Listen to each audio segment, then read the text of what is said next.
So the Obama State Department actually came to YouTube and said, like, we want you to take this video down. It is directly related to protests, like destabilizing protests around the world. YouTube had this, from my understanding, a pretty extensive debate about this. And I think it speaks to just like how the company approached these kind of problems, right? It was like, we need to have like a blanket policy. We're not going to like do one-off for just certain videos. Is this an incitement to violence? Or is this just criticism of religion? And YouTube decided it was criticism of religion. We don't want to outlaw and prohibit criticism of religion on our platform. They kept the video up. Not only that, but they actually kind of used it as like this moment years later of like testing our resolve that we are, we're the platform of free speech and like, we don't cave to governments, even our own. I'm Quinta Jurecic, Senior Editor at Lawfare, and this is the Lawfare Podcast, October 4th, 2022. Today, we're bringing you another episode of our Arbiters of Truth series on the online information ecosystem. I spoke with Mark Bergen, a reporter for Bloomberg News and Business Week, about his new book, Like, Comment, Subscribe, Inside YouTube's Chaotic Rise to World Domination. YouTube is one of the largest and most influential social media platforms, but Bergen argues that it's long been criminally undercovered. As he tells it, the story of YouTube has a great deal to tell us about the development of the modern attention economy, along with the promises and pitfalls of the internet, and the struggles of platforms to grapple with their own influence and responsibility. It's the Lawfare Podcast, October 4th. Mark Bergen on the rise and rise of YouTube. Hey, podcast listeners. We're going to do something new today. We're going to get to today's episode of Arbiters of Truth in just a moment. But before we do, we thought we would bring you an update from Roger Parloff, who has been attending the Oath Keepers trial in Washington, D.C. federal court. Roger, today was opening arguments. What happened in the courtroom? Yeah, the government's opening was not a big surprise. We've heard the general outlines of their case. The lead prosecutor is Jeffrey Nestler. And then we had openings from three of the defendants, from Elmer Stewart Rhodes, the top defendant, from Tom Caldwell, and from Jessica Watkins' lawyer. And then the other two, the remaining two, just reserved, as they say. They didn't give an opening. They want to wait to see how things develop. And so remind listeners what this trial is and why it's important. Oh, okay. I'm sorry. Yes. So this is a rare thing called a seditious conspiracy trial that's really akin to treason. It's not used much, this statute. It's a Civil War statute. It hasn't been used in 10 years, I don't believe. And the last time it was used, it was a failure. It was last used successfully, unambiguously successfully, in the 1995 in the case against the blind sheikh for the 1993 World Trade Center bombing. The sheikh and about a dozen associates, and everyone there was convicted. So is this fair to say that this is sort of the most important yet of the January 6th trials? Yeah, very much so. It's sort of historic each time there's the use of this statute. What did the Justice Department promise it was going to prove against these five co-defendants? So the conspiracy is to stop by force, to prevent, hinder, or delay by force the transfer of presidential power, and by preventing the execution of U.S. laws governing that process, the 12th Amendment, the 20th Amendment, and the Electoral Count Act.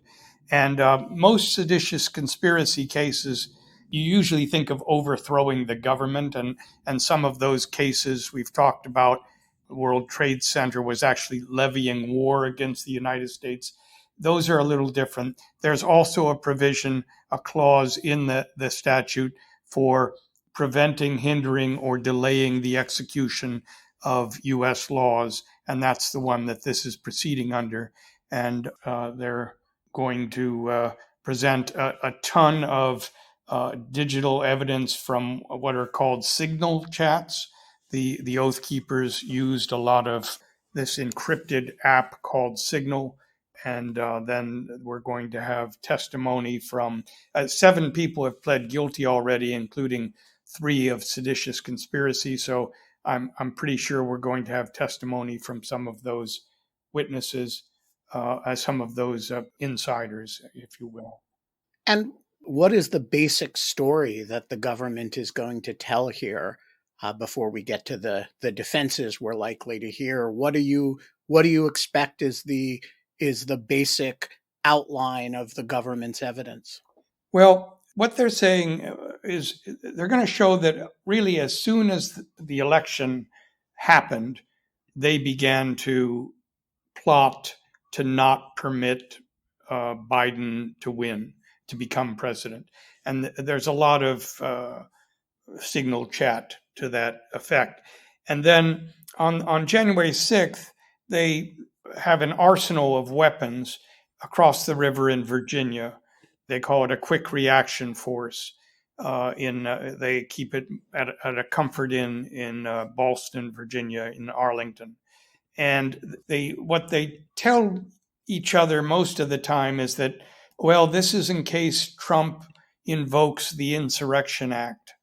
But the government's, which is this idea that Trump would call them up. He would invoke this law that's been around in various forms since 1792, and it is used to quell riots, to restore order after, hurricanes and disasters, earthquakes. But the claim is they wanted Trump to invoke this, and if he did, that Trump was empowered to call them up as if they were soldiers and to use them to quell whatever was happening, the riots. And that's what they were preparing for. But there are these internal chats of different kinds where, and they had tapes, which they played today, where Rhodes is saying, in effect, look, this Insurrection Act stuff, this is a legal cover because we're doing this anyway. Regardless of what Trump does, we're stopping this from happening. Biden is a Chinese communist puppet. We aren't letting this happen. And the Insurrection Act is sort of a ruse. This will be our story for why if anyone asks, why we're stockpiling weapons at the Comfort Inn. And what did the defense lawyers promise in their opening statements? The defenses might not be united, but what Rhodes is saying is that the Insurrection Act is very much what this is. Well, several of them are going to say is very much what this was about, that it's perfectly lawful, and the Oath Keepers are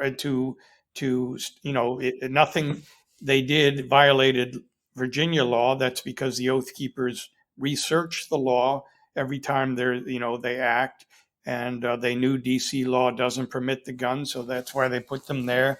And the president didn't invoke the Insurrection Act, and that's why they didn't bring the arsenal in.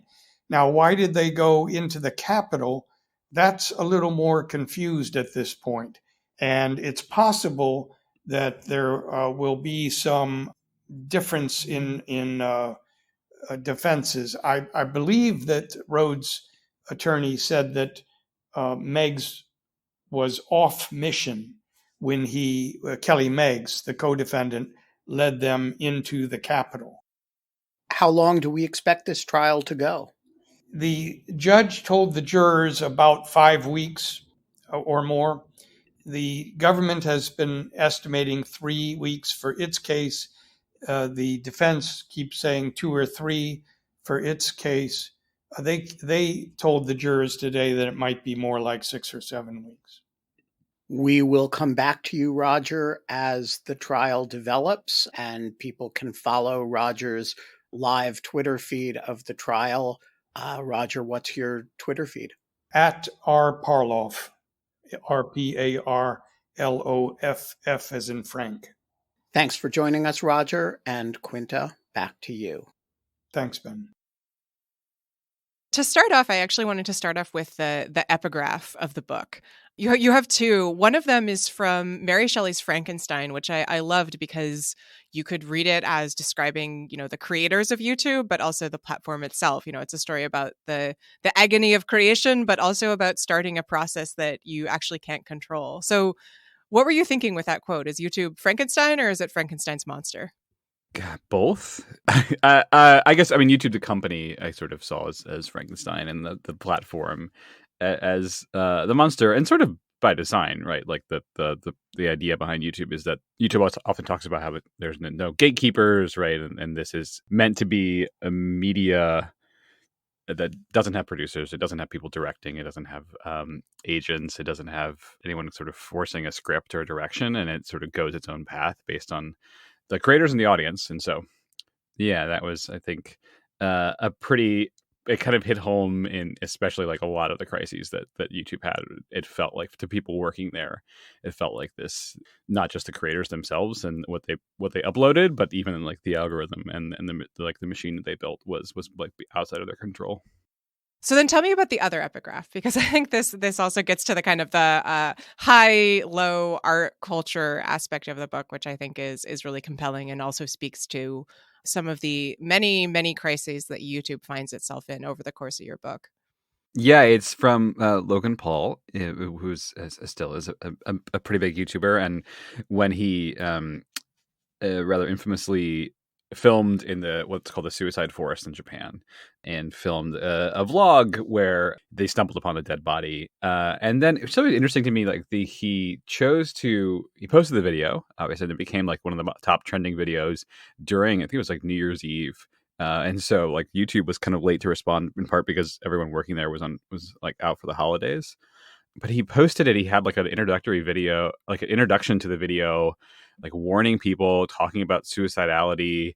He like blurred out the face. He did everything that he thought was the sort of responsible thing. But clearly there was this immediate backlash. And it was also this moment where I talked to someone, like his partner manager at YouTube. We can get into like what that means, but he said that moment was the first time that they realized that their stars were truly global because it was covered around the world, which seems kind of, I kind of doubt that, because I think this was like late 2017. YouTube was already like a global force by then, but it was another like a moment of reckoning with the one of several with a company, and it like had that incident, that video alone, like changed a lot of their policies.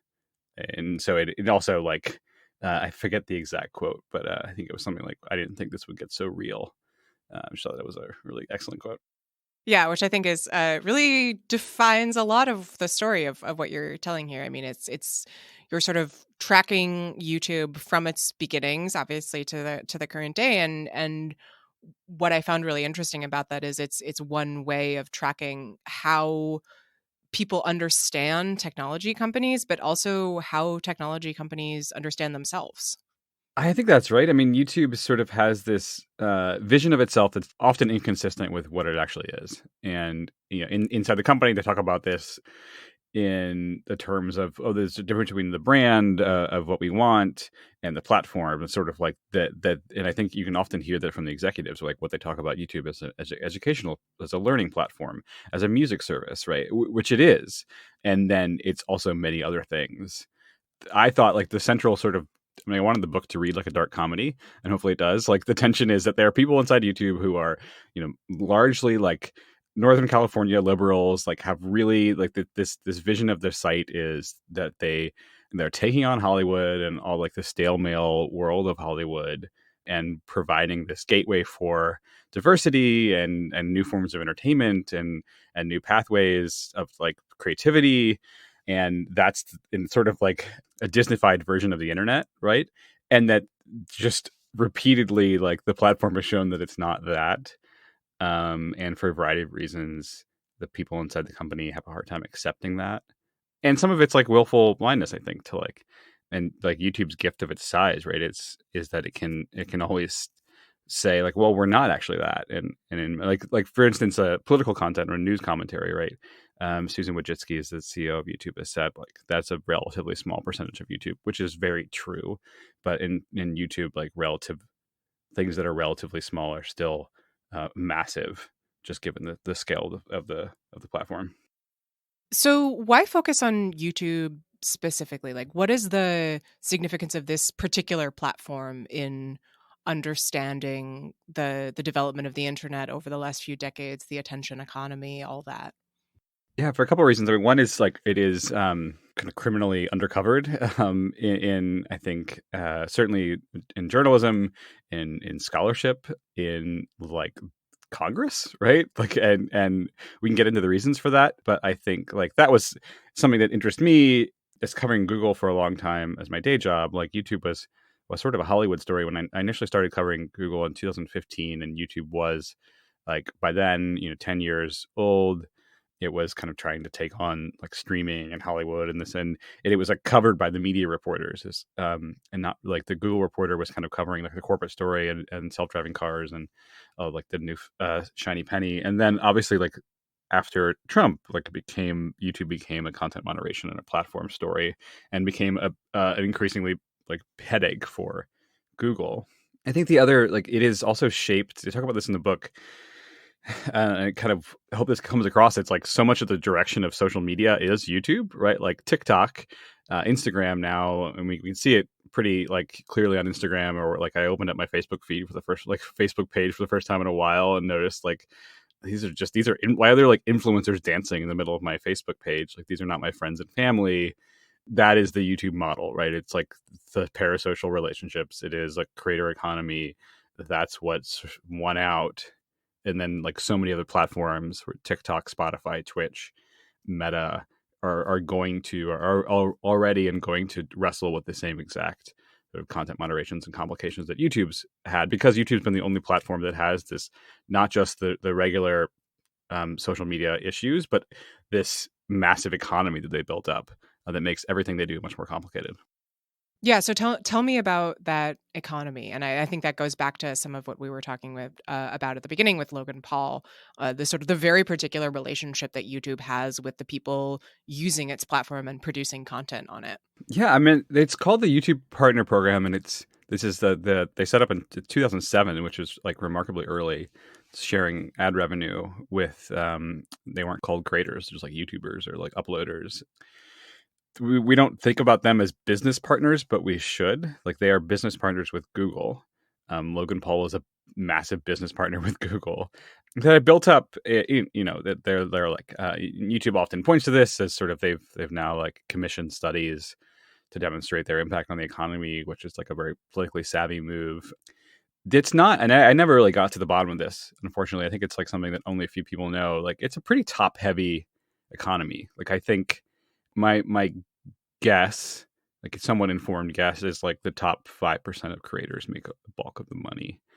It like YouTube's part of its business success is this sort of like long tail, and so because it's you can go on and find like any number of things that you look up, right? Like any number of niches, right? And like how-to videos, and like many of those still make decent money or make money. I don't know if they're like making it like 6-figure incomes, but there's enough of a distribution of like the advertising model works really well, because you can do like really targeted, not even just using like, you don't need necessarily to use someone's browsing history. You can just target them based on the videos that they watch. And so there's a very wide distribution, but I think it's that economy, and YouTube I think is aware of this, is like mostly going to the really top successful creators. But there's also this like a lot of the whole premise of YouTube is that there's nothing keeping you from becoming a phenomenally successful creator. Right. And in that sense, I think it speaks to the kind of what people often call the flatness of social media platforms, that this is something that is theoretically, if not actually, accessible to everybody, that there's nothing that distinguishes between you and, Logan Paul or any other extremely successful YouTuber. Yeah, Logan Paul is actually like I don't know if you're familiar with Mr. Beast, but Mr. Beast is right now probably the most popular. He just crossed 100 million subscribers. And he's much more of like an everyman than Logan Paul. Like Logan Paul is an extremely fit, attractive. Like he's starred in like had a dalliance with Hollywood. Now he's doing boxing, but like he like looks like a 90s TV star, right? Like Jimmy Donaldson, who is the real name of Mr. Beast, does not. He's got like scraggly facial hair. He's kind of awkward and like on the spectrum, and he looks like just an average guy. And I think like for some reason, I'm sure there are many other reasons about his appeal and his like the way he's structured his YouTube channel. But I feel like that's something that's really fascinating to me, is like he's this everyman character that has in part like succeeded because he's kind of approaches YouTube like a computer scientist. But like totally speaks to, and like a lot of his videos are like wish fulfillment and the idea that like there's nothing keeping you from being a YouTube star.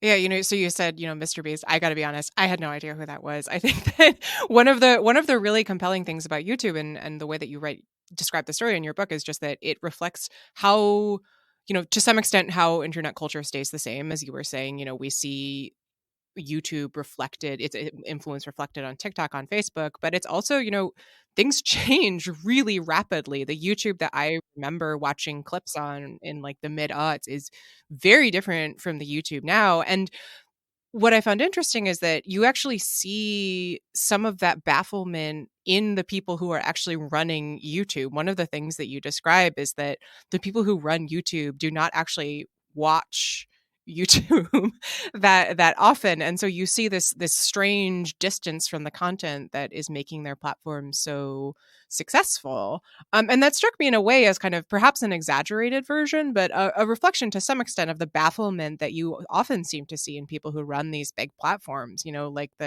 every time that Twitter rolls out an update, there's always people asking, do the people who run Twitter actually use Twitter at all? I'm curious, do you think that dynamic is exaggerated in YouTube sense? Is it different, or is it reflective of this sort of general trend? I think it's the general trend. I mean, I think like it's a little bit different in the sense that like you don't expect the executives at YouTube to be uploading videos. Although early on, like they actually they went out and I talk about this in the book, that like the nickname that someone came up with them was like the Cool Hunters. They were the community managers and the first editors they actually like curated YouTube.com. And they were YouTubers. Like a few of them were hired because they did so well on YouTube. A few of them then started to post their own videos. Like Steve Grove this is kind of remarkable. Steve Grove was like politics and news editor. It's crazy to think that YouTube is now like steers the hell away from this stuff. But like he would upload frequent videos, and he wanted to do sort of like a Meet the Press style YouTube show. And then for a long time, they steered away from that for a variety. I think the Viacom lawsuit over copyright was a major reason. And then just like the Google approach. They recently hired what they call like a creator liaison, who's just a YouTuber that, which I think is smart, like super like long overdue. But there is like, listen, being able to watch obviously people can't like keep their fingers in the pulse of all of YouTube. It's just, even like just if you just limit it to like the US. But that being said, like you talk to like a lot of the successful creators, and they like are familiar. They like know what does well on the platform. They all see these trends pop up because like this is their career and their livelihoods. They're like part of this culture in a way I think the company has not been, and is trying a little bit, but more recently a lot of pressure from YouTubers themselves. But like the really like powerful example I thought in the book, which was kind of crazy, is like this one of the scandals that rocked YouTube the hardest was the kids content, the strange phenomenon of adults dressing up in like superhero costumes, which went from like the scale of like vaudevillian innocence to just like really disturbing trauma that YouTube then had to like make tons of changes. There were videos from pretty popular YouTubers like pointing that trend out like a year before YouTube did anything. And so I think that just speaks volumes about like the gap that there is in like understanding what's actually happening on the platform. Yeah, so I want to go back to the kids YouTube stuff because I think it's super interesting and touches on many different things. Before we do that, though, let's talk a little bit about the Viacom lawsuit, because that I thought is obviously, as you say, crucial to sort of the story of YouTube. And it also gets to a point that I've seen a lot of scholars of content moderation point out. I think Daphne Keller has made this point that when we talk about content moderation, a lot of that actually has to do with copyright. Mm-hmm. And in a very real way, copyright and the specific legal regime that involves copyright is kind of what shapes the internet and makes the internet go round. So tell me that story. Yeah, I mean, just jumping, like Susan Wojcicki wrote this op-ed in the Wall Street Journal, was it a year ago, about like why YouTube was willing to do a certain amount of content moderation around COVID misinformation, but like really wanted to draw the line because they were facing increasing threats from the government for takedowns. And she used this like metaphor that her like grandmother was a librarian. But then she like talked about like the great ills facing the internet, right? And like talked about misinformation, harassment, and like copyright was right up there. And so like anyway, I think that like, and one of the reasons I wrote the book was I talked to someone early on from Google and YouTube that was like, you really don't understand YouTube, and like you can't understand the company unless you know like that so many of their, at least in the policy and legal side, cut their teeth on the Viacom lawsuit. So for like the non-lawyers working at the company, the lawsuit was like shorthand for, this is why we have to be a platform. Like that's how it was communicated down. Like this is not just like Section 230, but like the Viacom lawsuit demonstrates that like, we can't have like knowledge of the material on the site, and we like, won that lawsuit, which was like incredibly important for like the fact that YouTube would, it was eventually won in 2010, right? And then it went back to the courts, and I think 2013 was when it was final. But it's still, even after that, it became this shorthand for, I talked to like one of the characters is Claire Stapleton, who worked as a marketing manager, and like her first job was doing like curation on YouTube, and like her manager was like, we have to like play it really straight because of the Viacom.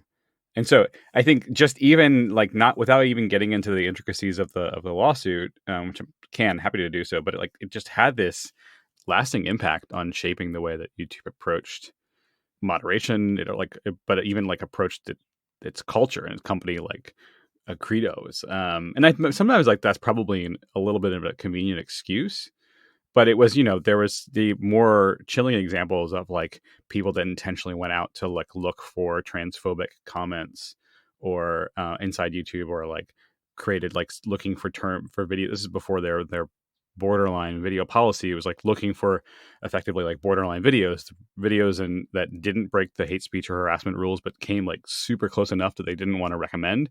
And then these people were told like, we can't proactively go out and look for these things because that puts us in legal jeopardy. Yeah. And so for listeners who aren't familiar, walk me through just at a high level, what is it that Viacom was suing over, and why did that make YouTube nervous about the level of curation that you're describing? Yeah. So the lawsuit was in March of 2007, which was like 5 months after Google acquires YouTube. And I think Viacom wasn't really paying attention to YouTube until Google paid an enormous sum.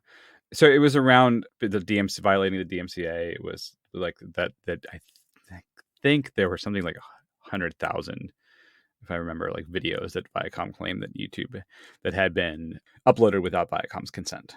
And so they were, that was the claim, is that YouTube was not just infringing on like the IP, but actually like making, like, I believe the DMCA like makes it clear that you can't like make money from that. And because YouTube was running ads on that those videos, like that was the claim of the lawsuit. I think like in like colorful language, like that YouTube had robbed entertainers and creative people of billions of dollars of, and like one of the early the first lawsuit that they faced was from Zoe Tur, who had like a helicopter, the person that shot the original OJ Bronco footage, like the famous footage from and then like the famous footage from the Watts riots too, and found her material like on YouTube, uploaded without her consent, filed a lawsuit, and eventually like joined these larger groups of lawsuits from not just Viacom, but like several sports leagues and record labels that at the time basically saw YouTube as like a repeat of Napster. One of the things that you wrote about really jumped out at me because it suggests how immediately this question of content moderation shows up on YouTube. So you have this story very early on in YouTube's history where one of the creators sends a test website to a friend who responds, and I'm paraphrasing a little bit here, but essentially, nice. How are you going to keep out the porn?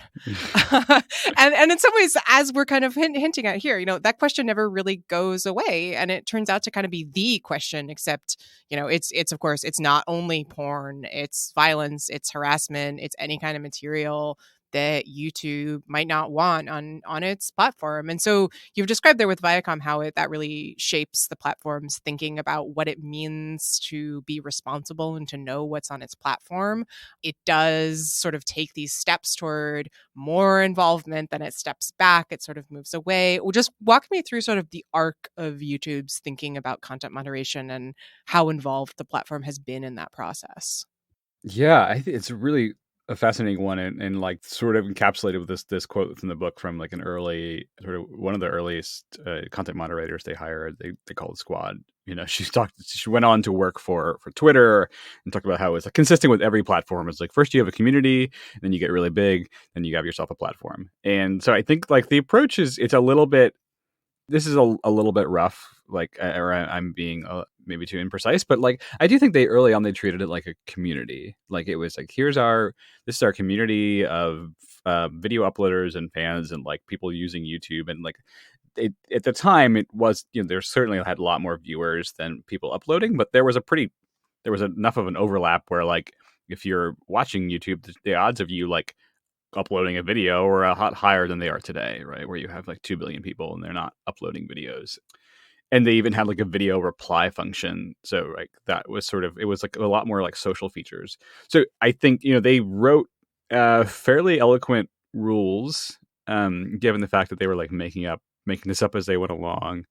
Like Micah Shaver he's a character in the book and one of the earliest policy staffers and had worked with, I don't know if anyone in the audience remembers, Rotten.com. It was like an early website. I still think it's still around, actually. It was basically just like gross out images, mostly from medical texts, and this was like a screw you to the Communications Decency Act.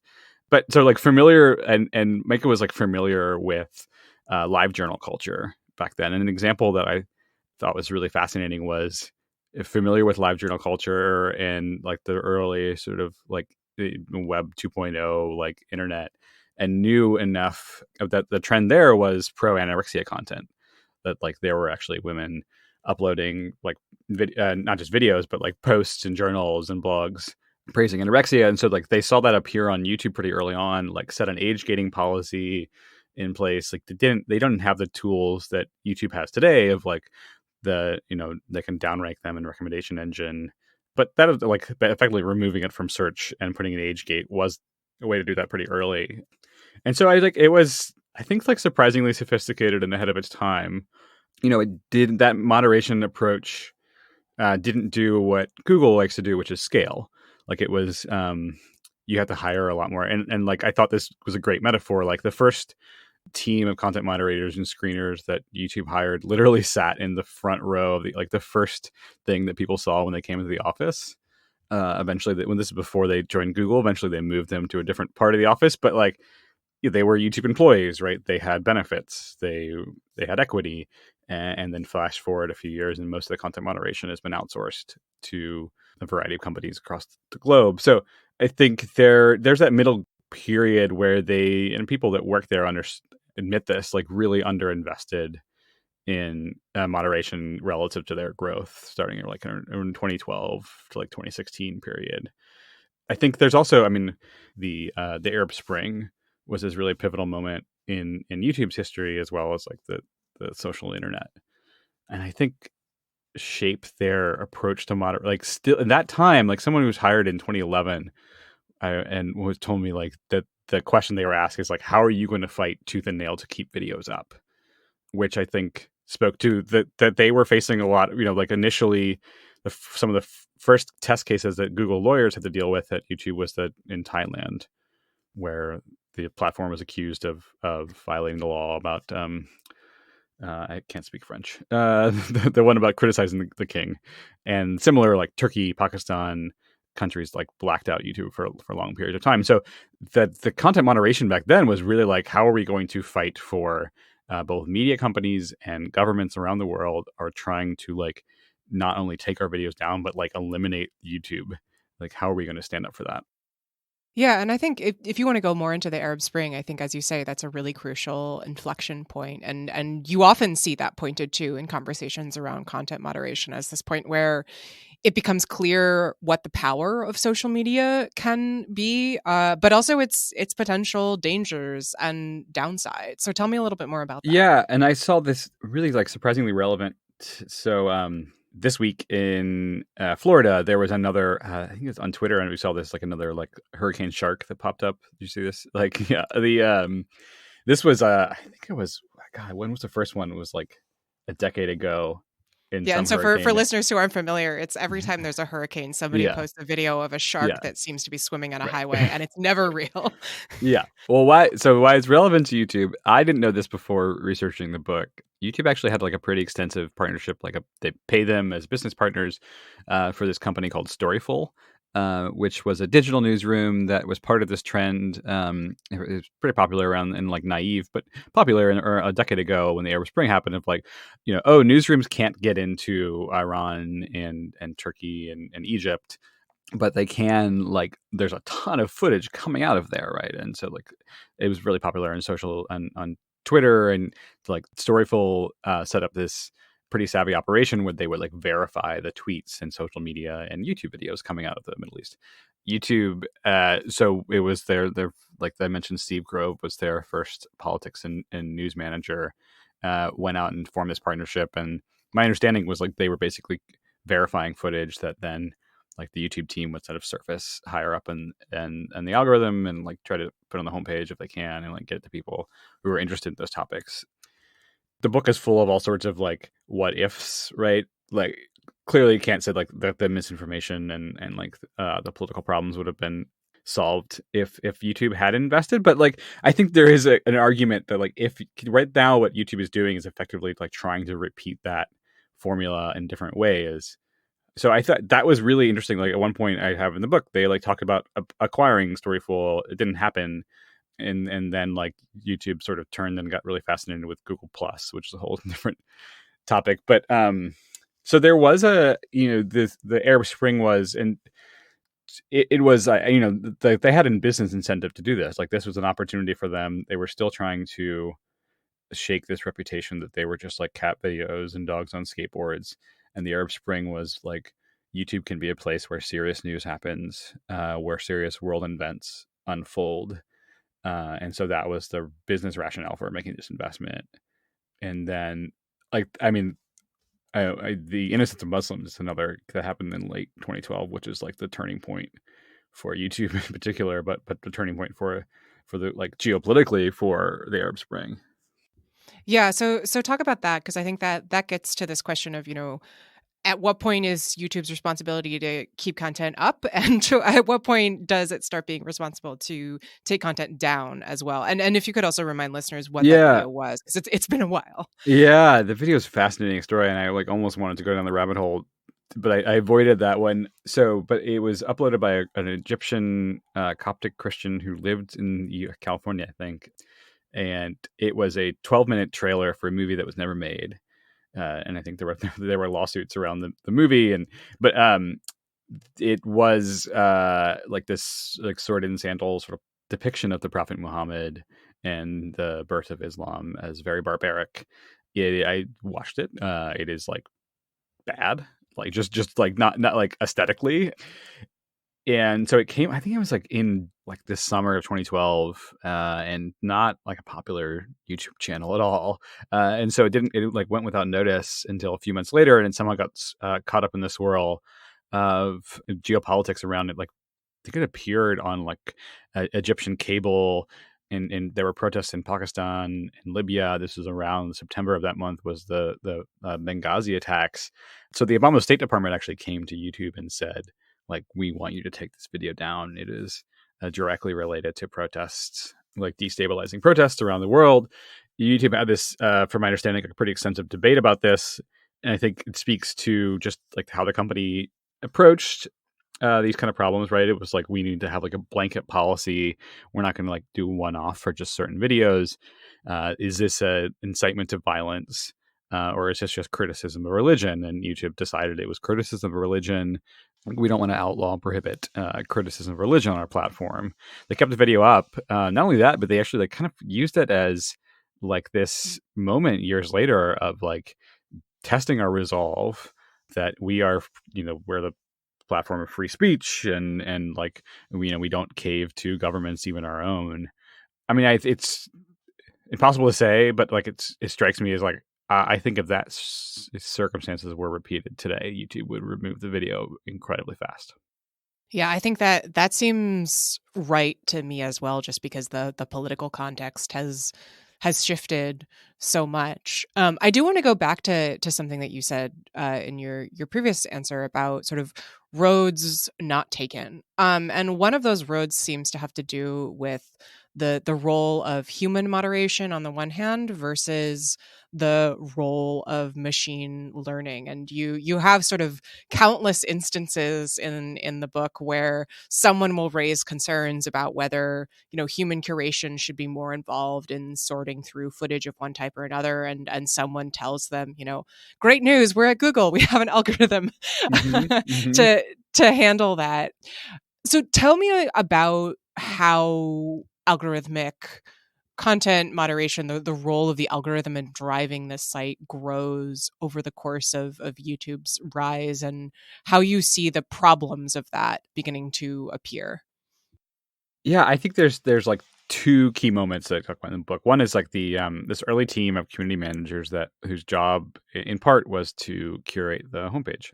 This was back in like the first 4 years of the site or so, 4 or 5 years, and there was like it was sort of just kind of expected, right? Like everyone's gonna come to youtube.com and see the same thing. And they certainly like they had the recommendation engine that was tailored based on like your viewing history, but in the set like the part like they didn't have a software system to basically like curate and program the homepage. And so this early team they picked some like gems and like made some careers and did some like I think kind of fun creative decisions, right? Like they did a full takeover of like remember the early viral like Chocolate Rain video of covers of that. They like did like guest curation from like Wes Craven and Rob Zombie. They rickrolled the entire internet once. So and then around 2010, their jobs are changed, and we see like the kind of gradual implementation of a software algorithmic system for picking the homepage and then like the YouTube feed.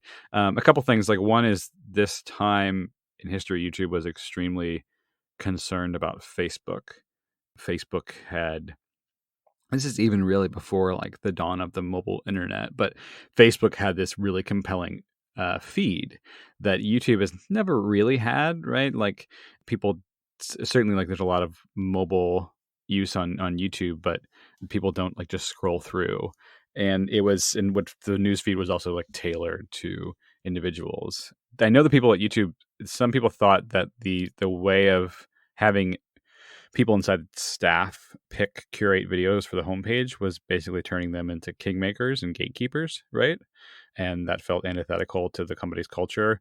They were also frantically trying to expand to every market, including they had plans to go into China, but they never went.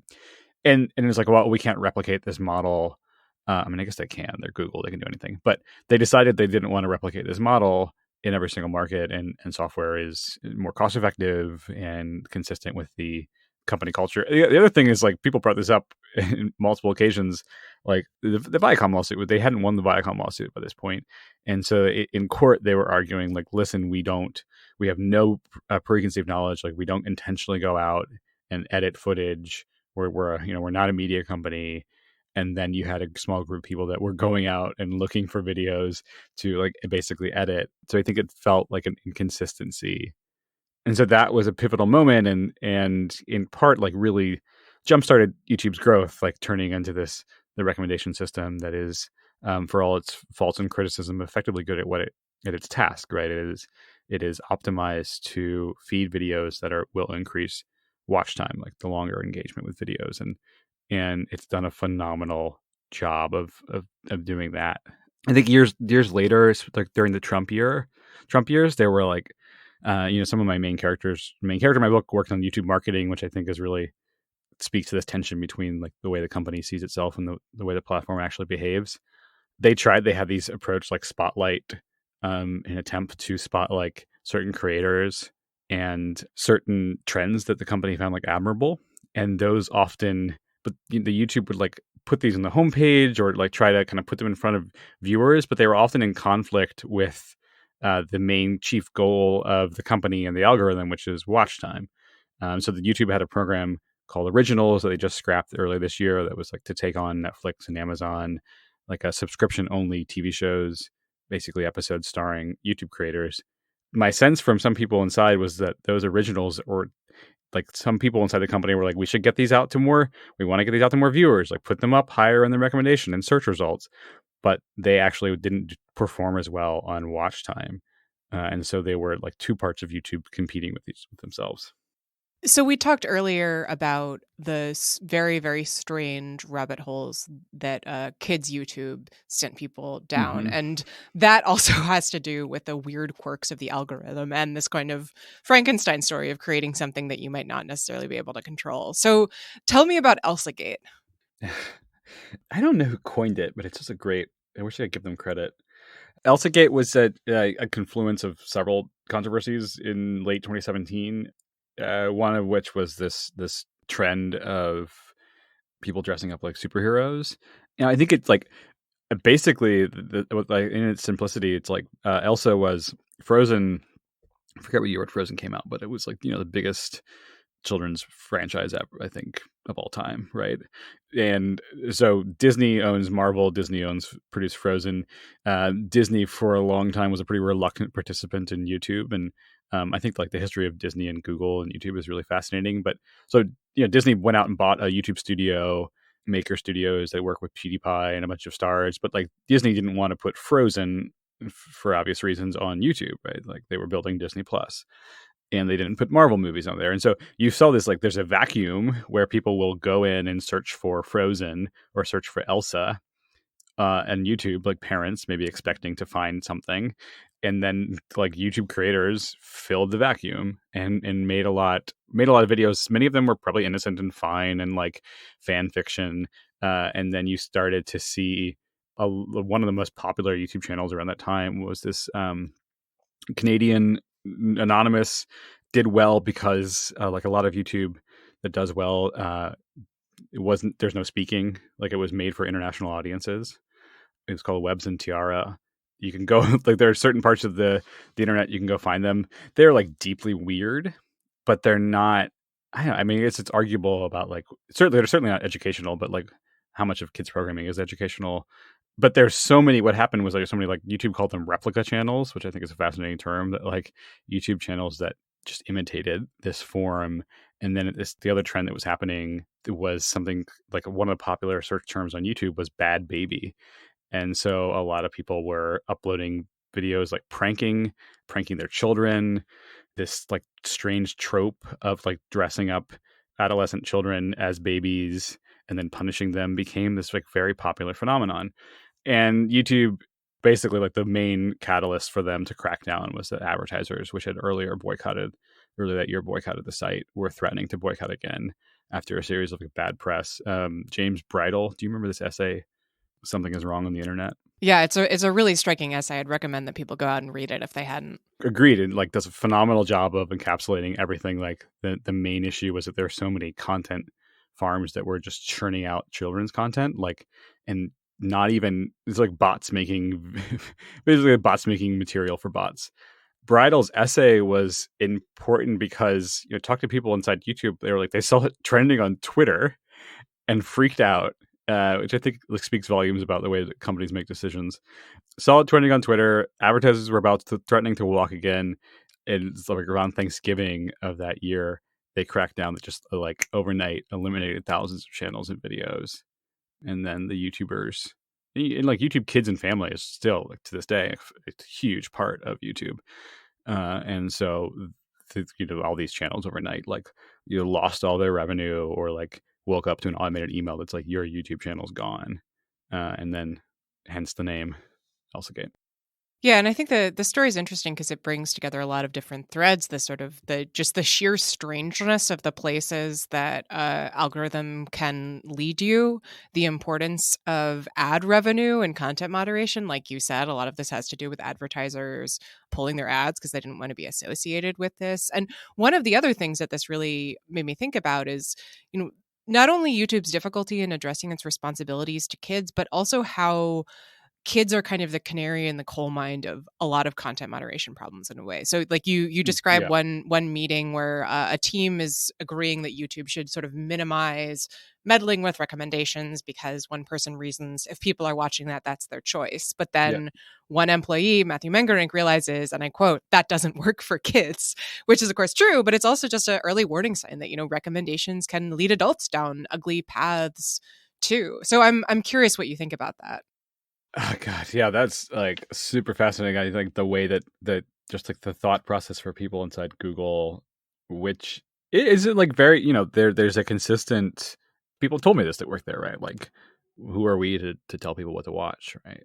And so there's an idea that like YouTube has the expression of like the audience is the algorithm, the audience is king. Like when the algorithms behaves in a funky way, sometimes they're sort of like it's a glitch, or we haven't like set up like, you know, we haven't put in enough like safety protocols, but often it's like this is what the audience is telling us, right?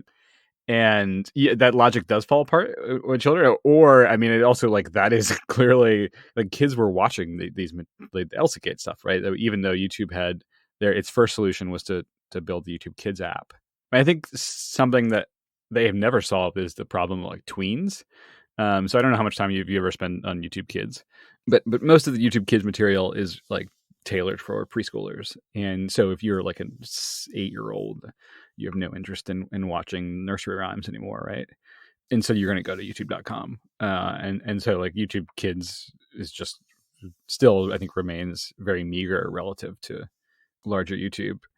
It is the only place where not just YouTube, but really big tech has been regulated is on children's privacy when the Federal Trade Commission fined YouTube for violating COPPA in 2019.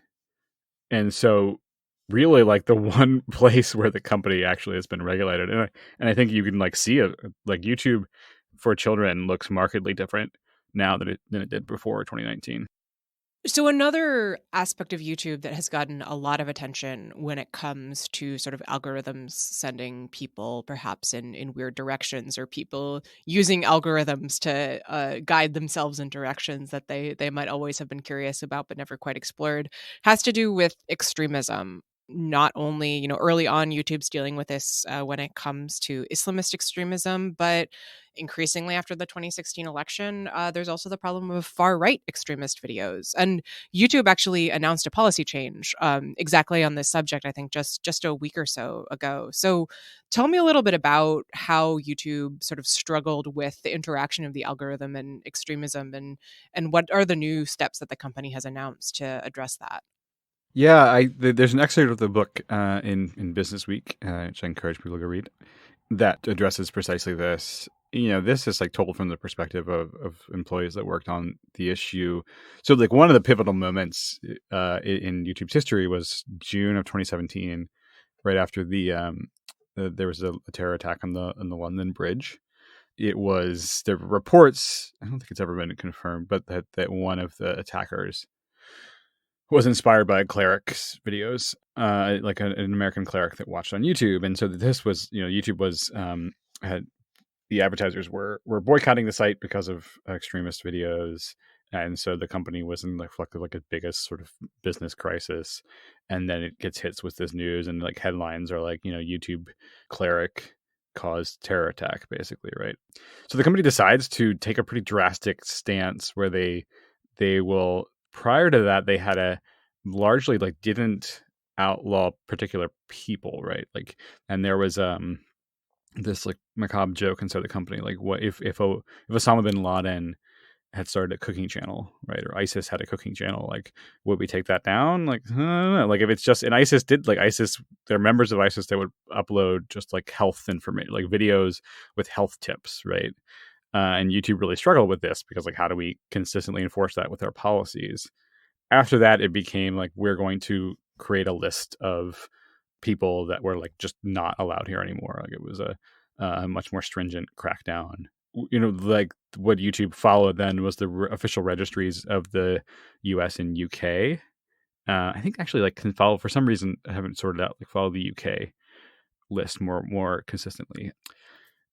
So the criticism from people inside the company was that the way this policy was enforced became a very lopsided, where it like went after Islamist extremism and like Islam much more aggressively than other forms of like ideological supremacy.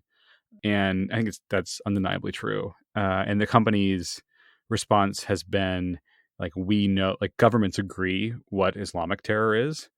There's not a consistent policy for, say, like white supremacy and white nationalism. We don't have, we're not like told direct. We can't basically like remove these accounts with policy cover. So I don't know the extent of what they announced recently, but it sounds like they're going to be using like some sort of classification system for expanding extremism beyond just official registries. So we opened in part by talking about how YouTube was, in your words, criminally undercovered. And one of the issues that you touch on toward the end of your book is, why that is, why it's managed to dodge attention, not just from journalists, but from regulators. I know Evelyn Dueck, who listeners know well, has referred to this sometimes as YouTube magic dust, that, it can just dodge attention somehow. So 2 questions for you. First off, why do you think that is? And second, is that sustainable as temperatures continue to heat up on tech companies, as we maybe creep towards some form of tech regulation? Is YouTube going to be able to kind of continue dodging attention, or is it eventually going to be sort of dragged into the spotlight? I mean, TikTok is a gift for YouTube in some ways, and Google. Yeah, because like TikTok is taking up so much more attention because it is like it is the hot new app, and its Chinese ownership is just a big political football and a complicated problem that YouTube doesn't have. So I think that's like a heat shield in the way that Facebook has been a heat shield for a long time for YouTube. Just like really, YouTube just like hasn't screwed up as bad as Facebook often. Like that's what kept them. I think what's another Evelyn's like magic dust is the fact that just because video is a harder, like it's a harder medium to analyze, right? Like you have to, it just like requires more legwork and resources to moderate and for outside researchers to spend time on.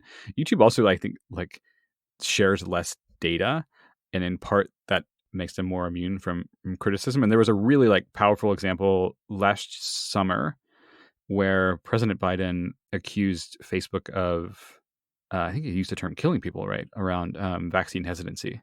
Yeah, that's right. And it was this criticism because he was using this list from this UK group that had identified like the top on social media, the top proponents of vaccine hesitancy and anti-vaxxers. And it was Facebook and Twitter, didn't mention YouTube at all. And so this could be like, on the surface, it looks like, oh, this is a problem for Facebook and Twitter, and it's not a problem for YouTube. Like I went to the research group and was like, why don't you guys have YouTube? It's like, oh, well, Facebook has an API and Twitter has like, in YouTube, it just doesn't have this similar API and it's harder for us to access. And so, and I'm not faulting the research group here. I mean, like, but in some sense, it like YouTube was not in the headlines and the president was not citing YouTube simply because the company doesn't make it easy for like outside researchers, which I believe they announced early this summer that they are going to start opening up some more resources for outside researchers. I mean, we're talking about kids content. Like there was 2016 was a massive report from the American Academy of Pediatricians about media content. Didn't even talk about YouTube.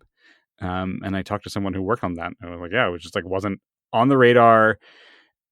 And so I think that is not just the fault of researchers, but the company and the platform is like very difficult to study. So hopefully that will change. I mean, they're always like one controversy away from something. Like you have this moment. The recent one is not like certainly not like extremism, but the Try Guys, right? I don't know if you heard this one, right? I have, but give listeners a very quick overview.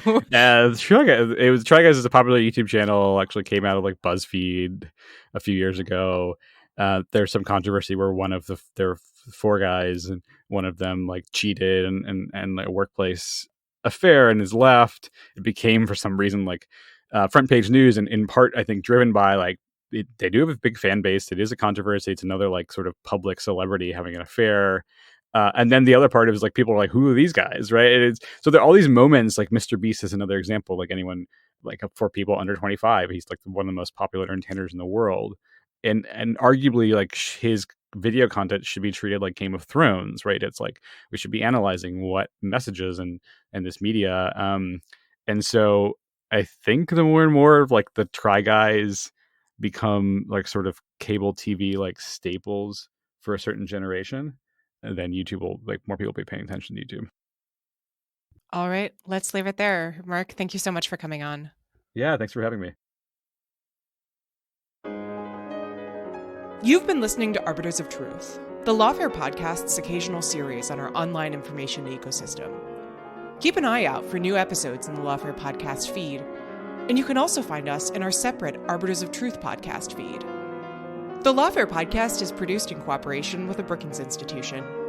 You can get ad-free versions of this and other Lawfare podcasts by becoming a Lawfare Materials supporter at patreon.com/Lawfare. You'll also get access to special events and other content available only to our supporters. The podcast is edited by Jen Padgett-Howell, and our audio engineer this episode was Jay Venables of Goat Rodeo. Our music is performed by Sophia Yan. As always, thanks for listening.